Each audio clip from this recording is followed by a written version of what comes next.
दुख मनुष्य की प्रक्रिया को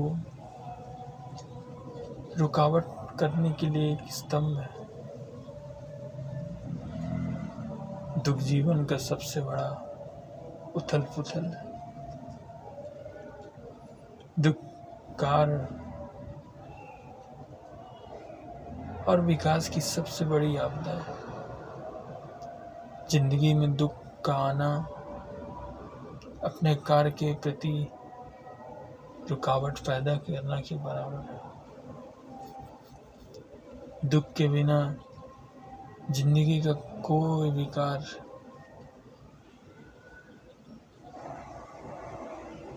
सफल नहीं है। दुख संस्कृति और मूल मंत्रों का विचार ही नहीं। दुख में जिंदगी का सबसे बड़ा अस्तित्व मिट जाता है। दुख अगर शरीर में हो, मन में हो, मस्तिष्क में हो, हमारे अंदर हो, तो हम कोई भी कार्य सफलतापूर्वक नहीं कर सकते। विचार रोकने की सबसे बड़ा स्तंभ है दुख।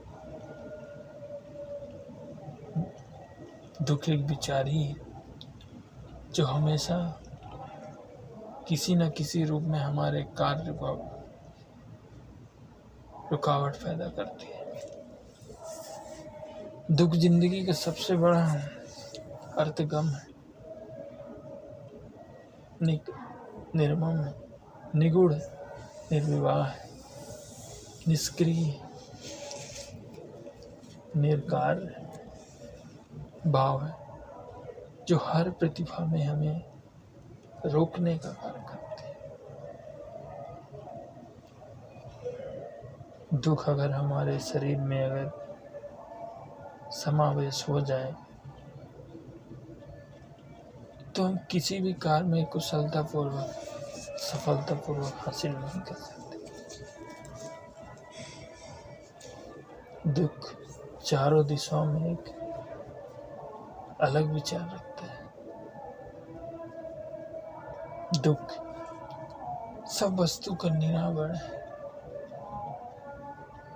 प्रतिस्तंभ है, रोकने की बिंदु है। दुख में हर एक चीज मिट जाता है। किसी भी चीज में किसी भी कार्य का पूर्ण नहीं होता है दुख में।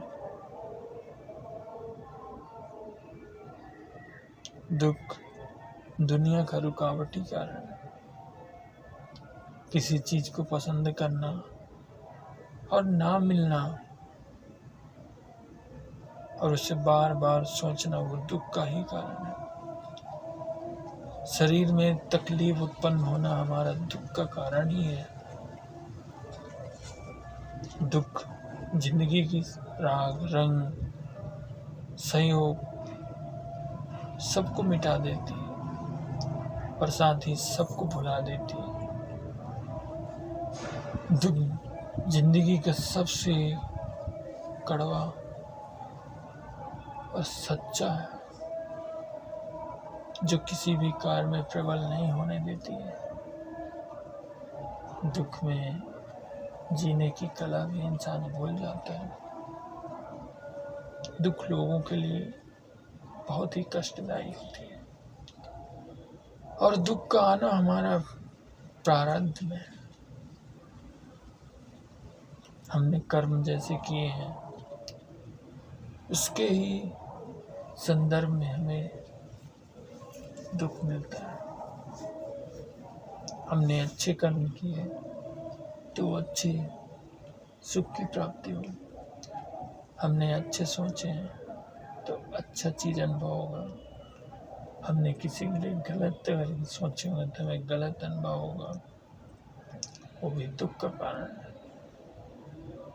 हमने किसी के लिए गड्ढे खोदे होंगे तो हमारे जीवन में भी एक गिरना जैसा परिवेश रहेगा, वो भी दुख का कारण है। दुख जिंदगी का सबसे बड़ा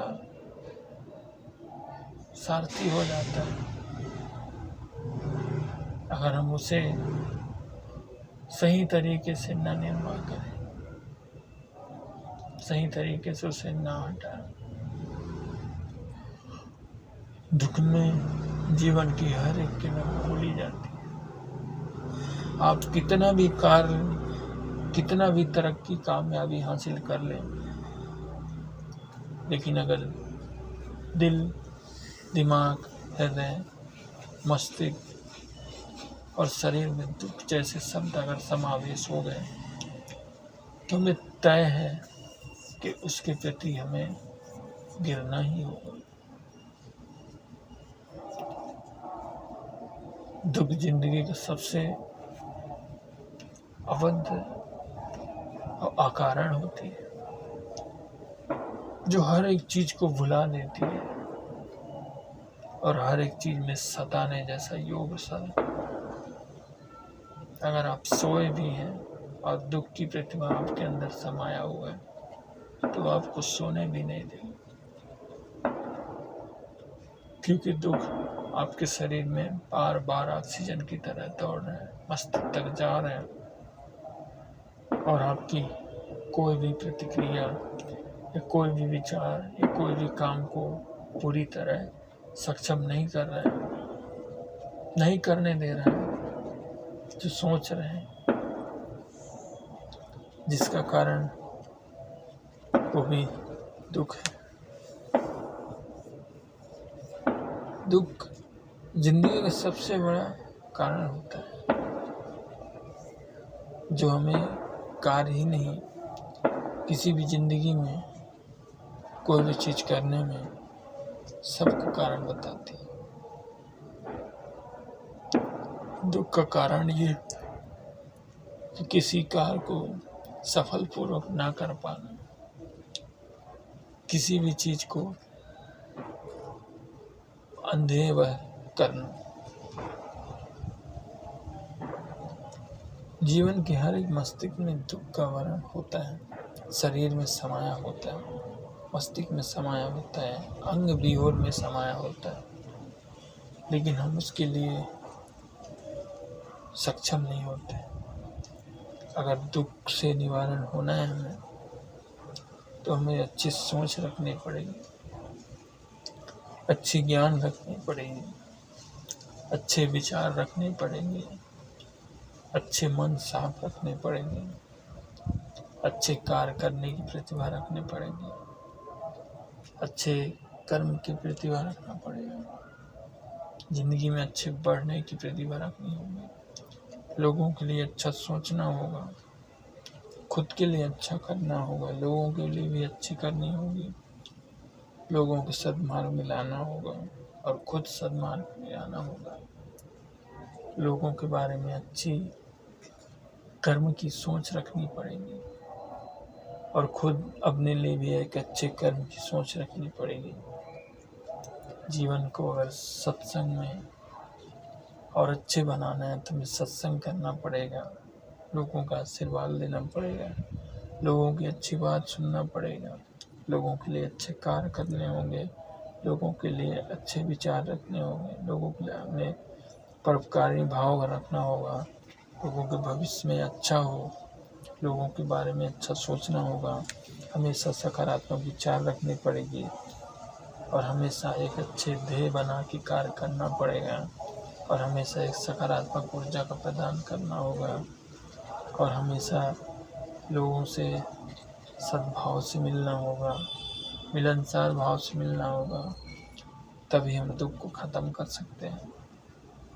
अपने मस्तिष्क में ज्ञान की वृद्धि करनी होगी, हमें अच्छे गलत का ज्ञान होना, हमें किसी भी चीज़ में निगेटिव नकारात्मक चीज़ नहीं ढूंढनी है, हमें संदर्भ और संस्कृत सदैव अच्छी रखनी है, सोच अच्छी रखनी होगी, कर्तव्य अच्छा रखना होगा, मन मस्तिष्क को सक्रिय रखना होगा, लोगों के बारे में सोचना होगा, लोगों को भलाई करना होगा और साथ में अपना भी कार्य करना होगा और दूसरों के लिए एक अच्छी सोच और अच्छी क्रियाशैली रखनी होगी।